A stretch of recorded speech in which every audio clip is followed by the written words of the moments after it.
अस्सलाम वालेकुम ګرانو او خوږو کتونکو زیم شیراز احمد شیرازي دا مهال زه په تھاکوټ کې موجود یم. څنګه چې تاسو ته پته ده چې د الیکشن ګهما ګهمي ده او په دغه صورتحال کې د پی کې 34 نه پاکستان مسلم لیگ نون چې کوم دی خپل ټیکټ عادل نواز خان تھاکوټ ته ورکړی دی. موږ ګورو چې په ګراوند باندې هم د ډیزا سټرګل کوي، د چې کوم کمپین دی هغه ډور ټو ډور روان دی. دونه پوښتنې کوو چې پالیټکس ته ولې راغلل، بیا پاکستان مسلم لیگ نون ته ولې راغلل، او اوس د چې کوم کمپین دی هغه څنګه روان دی، څه به کول غواړي. د پی کې 34 چې کوم اوس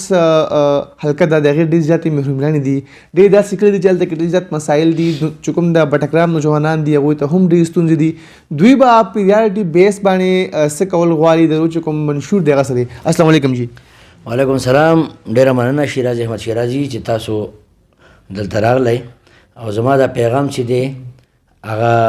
د اډینس ته چې دی هغه رسوئ. ستاسو مننه چې دومره داسې وخت چې تاسو کمپین چلوئ او په هغې کې موږ له ټایم راکړو. دا راته ووایئ چې پالیټکس ته ولې راغلی؟ لکه موږ کتل چې ستاسو د والد صاحب په پالیټکس کې یو ډېر غټ نوم و، ستاسو مشر ورور چې کوم دی هغه هم وزیر پاتې شوی دی. تاسو ولې پالیټکس ته راغلی؟ شیراز بھائی زما والد صاحب چې دی نو هغه 70s نه چې دی هغه پالیټکس کې ان دی او الحمدلله زما والد صاحب یو غټ خان و د دې علاقې، خو ډېر انصافدار و. هغه د غریب ملګری و او همیشه چې دی د علاقې د ترقۍ سوچ کړی دی. هغه یو مثبت سوچ لرونکی انسان و. د هغې 2020 کې چې کله د هغې وفات شو، د هغې نه وروستو بیا هم زما ورور دی مشر، هغه موږ دې فیلډ ته رسه کړه چې هغه د دې قوم خدمت وکړي. لیکن زه به دا ووایم چې یاره هغه هم د 7 میاشتې دلته په کیرټیکر کې منسټر پاتې شو، خو لیکن په ګراونډ باندې هغه هم دې قوم له داسې څه ونه کړه. نو په دې وجه باندې زه خپل د نسب سره، د قومونو سره،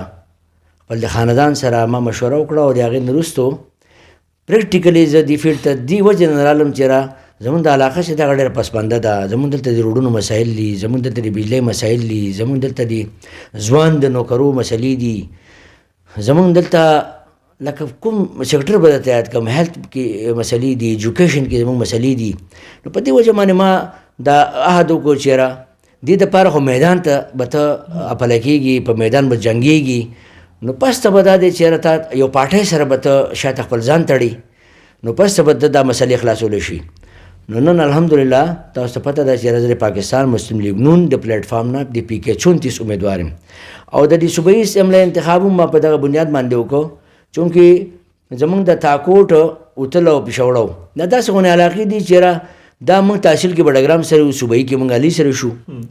نو بیا د علاقه خو ټوله پسمانده ده، خو د هغې کې بیا چې دا علاقه ده نو دا بیا پسمانده ترین شمارلی کېږي. دلته لکه زما یو بچی هم په پولیس کې نشتی، یو بچی هم په فوج کې نشتی.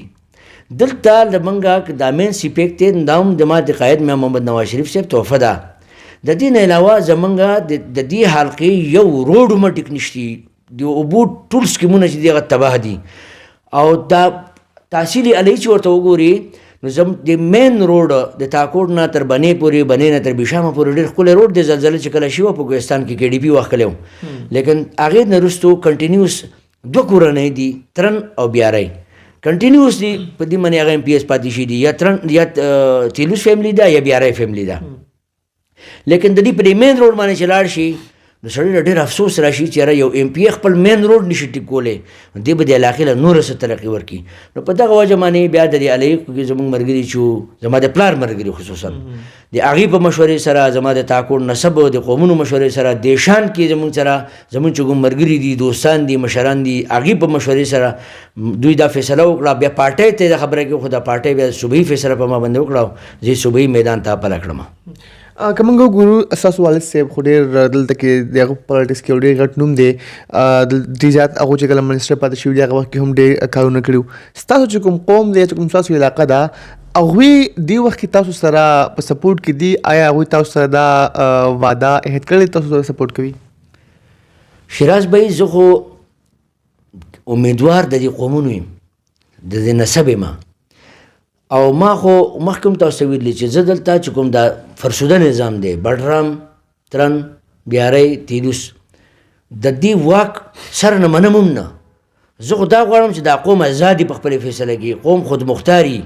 او دا کوم چې قومي اسمبلی د صوبایي اسمبلی امیدوار جوړېږي دا به د دې قوم خادمي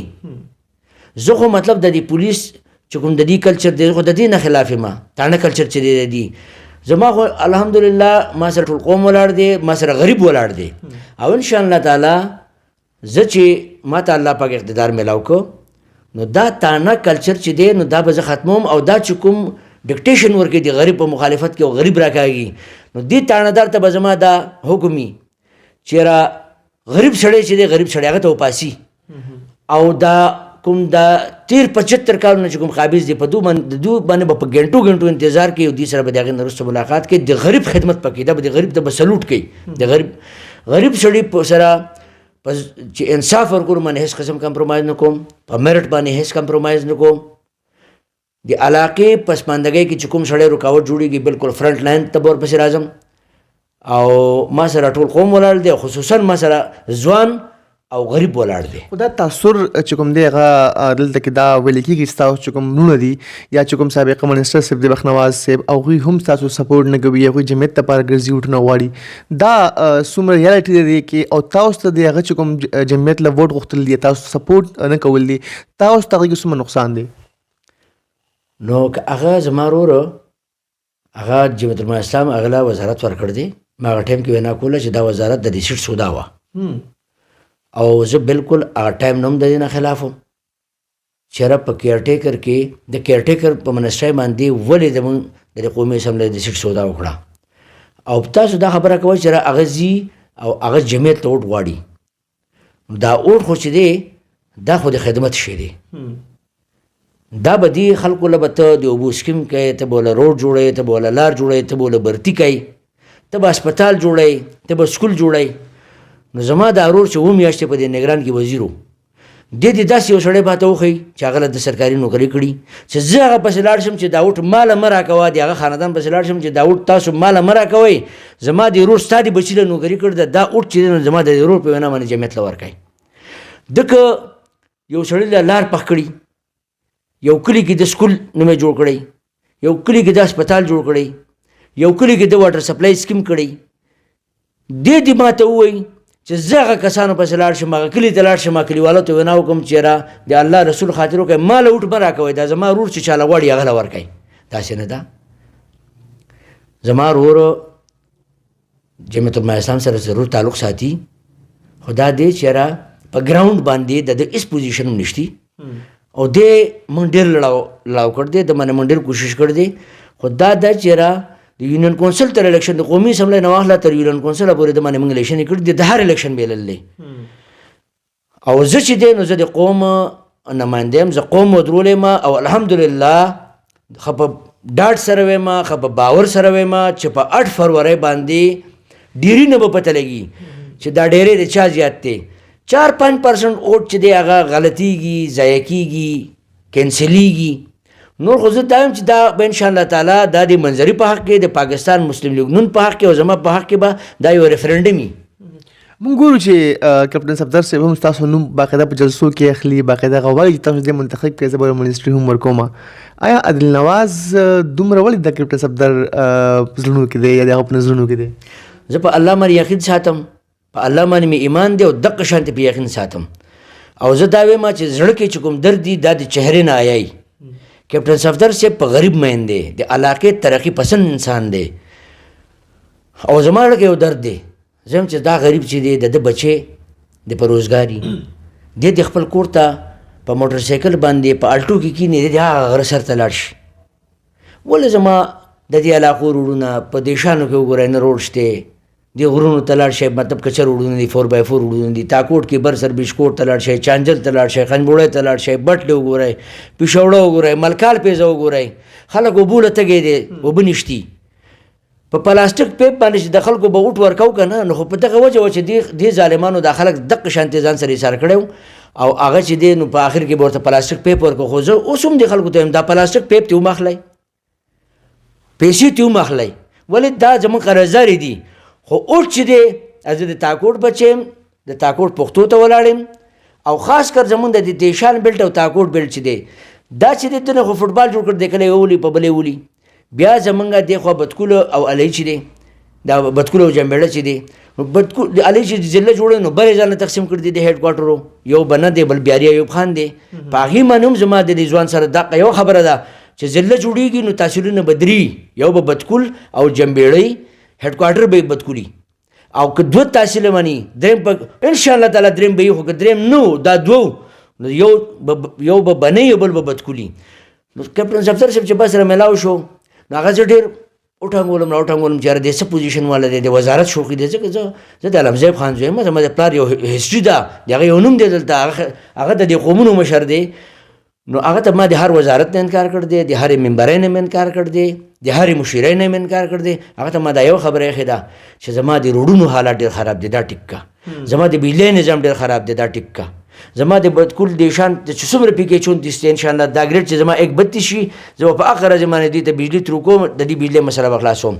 په 8 فروری باندې میا محمد نواز شریف صاحب چې حلف واغسته د تاکور نه تر بنی او بنی نه تر بشام پور ان شاء الله په دارور به ډبلوما او بلیک ټاپ کوم به مین چې کوم ایشوز دي په هغه باندې به موږ فورن کار شروع کوو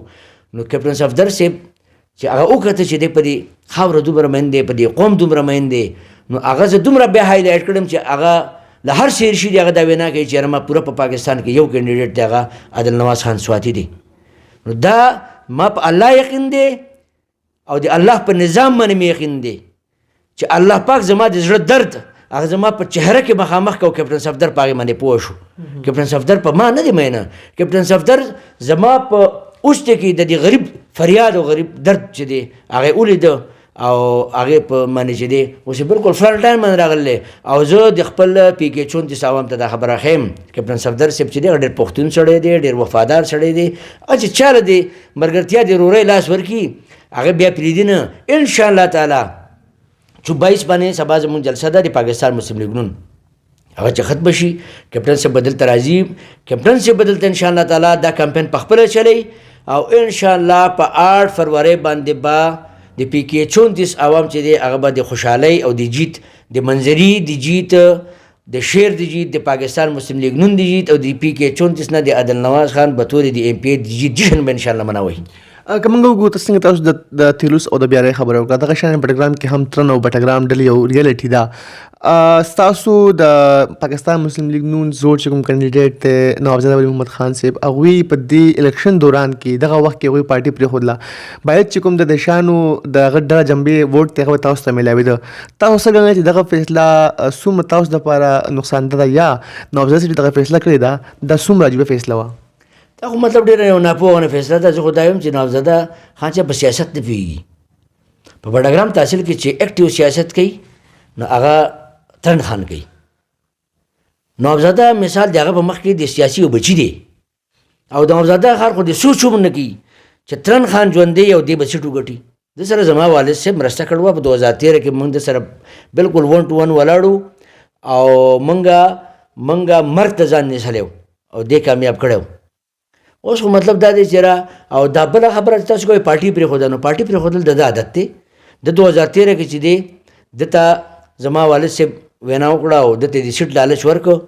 او دی چې په دې پوه شو چې دا سیټ زما د والد صاحب ماله وباسي د په حقه شپه باندې د جمعیت ټکټ پرېښه راغلی زما والد صاحب سره شامل شو پاکستان مسلم لیګ نون کې هغه ټکټ ورکړی او زما پلار پښتون سیټ یې پې ګټلی و نو دغه رنګې هغه د ده چې دی خپل هغه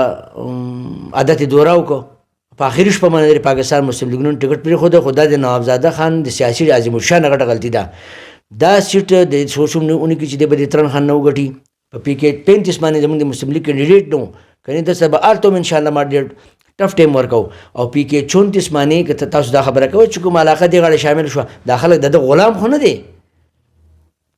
او زه چې خبره کوم نو زه خو برملا کوم زه خو په فرنټ باندې کوم ترن خان چې دی ترن خان که فرض کا خپل ملګری په دې حلقه کې هم خپل غلام ګڼي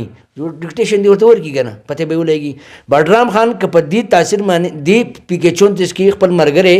غلام ګڼي جو هغه دې ورته خپل ډکټیشن ورکړي که نه دی چې په دې حلقې کې خپل په ملګري دومره مین د حلقه د ځان نه کټ کوله ولیدو دا دواړه د یوې سکې چې دي دواړه کوټه روخه دي خو په دې دواړو کې بر چې دی نو هغه په ده باندې ترن خان بر دی او ما من هیڅ اثر نه پرې باسي. د دې حال کې چې کوم خلک د دیشان بیلټ دې غاړې موږ سره ملاو شي لګېدل چونکې زه هم د دې حال کې عیسی ما نو هغه الحمدلله هغه بخپله فیصله چې دی هغه په خپله فیصله کې خود مختار دي او خپله فیصله په خپله کوي او ان شاء الله تعالی زه دا وینم چې 8 فروری باندې د هغې فیصله چې د پاکستان مسلم لیګ نون په حق کې ده. ولې چې دې ته پته ده چې په 8 فروری باندې د پاکستان مسلم لیګ نون حکومت جوړیږي نو دا خدمت خو دوی له بیا زه کولی شم. دا خدمت خو دوی له زمونږ